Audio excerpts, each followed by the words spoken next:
Welcome back to the Close More Deals podcast. I'm your host, Scott Dillingham. Today, I'm going to be talking to you about debt ratios. Now, it's a boring topic, but the thing is knowing some of the nuances with this can really help you to close more deals, have your clients acquire properties at much higher purchase prices, and just from a few little tweaks. So I think it's really important to understand these items. So let's go through them. So traditionally speaking, a bank will be at 44% debt to income ratios. So what that means is, if a client makes $100,000 a year, they'll let us use 44% of it for total debt payments. So that's mortgage, credit cards, lines of credit, like everything, to 50%. So from 44K to 50K a year can go towards these types of payments. Above that, it's yours for, your living expenses kind of thing. So the thing is, though, is that 44% debt to income ratio, it has different weightings or meanings at different lenders. So there's a bank, and I'm not going to call them out on here, but there is a bank, and there's multiple banks actually, that take your credit card limits and they use that and say that, what if you max it out? Here's what your payments would look like.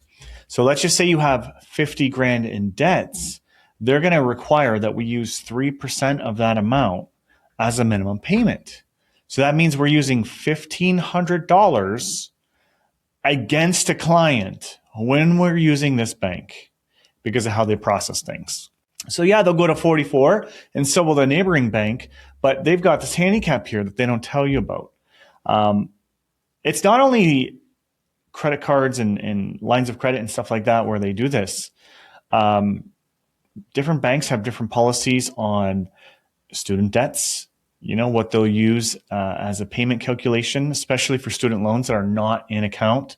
So if you're working with first-time home buyers, more than likely they do have student debt, right? So working with lenders that optimize how they qualify you is a fantastic idea. But child tax benefit gets looked at differently. Maternity leave gets looked at differently for each and every lender. Rental income gets looked at. Like, it's all different. Even self-employed income, right, gets looked at completely different lender by lender.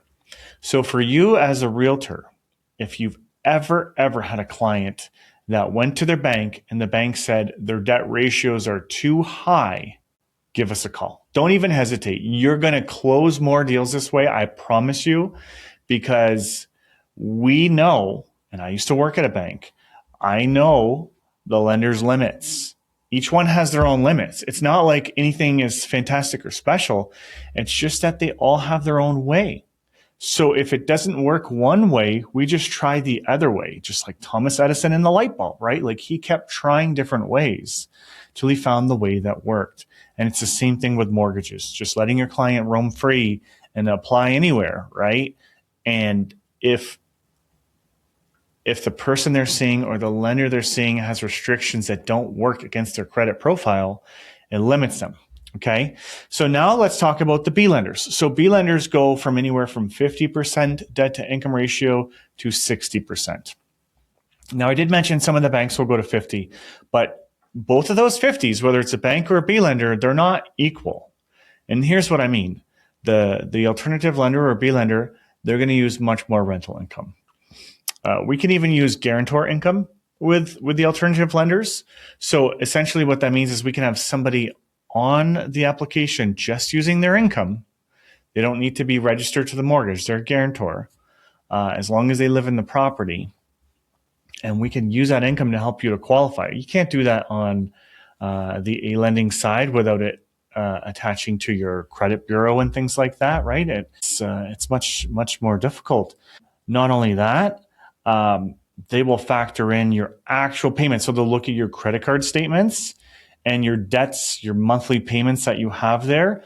That's what they'll use instead of the 3% rule, right? So that makes the debt ratios work better. So the way that they look at things is drastically different. For self-employed people, right? They'll look at your bank statements and see your income coming in. as opposed to using what's on your tax return like a bank would. You see what I mean? So there's many, many differences. So 50% debt ratios with a B lender still means much greater of an approval than with an A lender. And then, of course, there's private lenders who they don't really care about the debt to income ratio as long as there's a smart and solid exit. So for an example, say a client is purchasing a property and they want to flip it, but it's in terrible condition. The banks won't even look at that if it's in terrible condition. So a private lender makes a lot of sense for that. Or say you have a client that lives in Alberta and they're moving to Ontario, or vice versa, right? And they haven't lined up a job yet. Well, if it makes sense and we can see that they're going to get a job and they've got good credit, we can get them this loan without even having a job, right? Because the story makes sense. So there's so many different options out there for your clients. I really hope this helps. But if you've ever heard the debt ratios are too high, then please give us a call right away. If you're hearing it from a broker, it's probably true and correct because we're looking at all of the lenders collectively.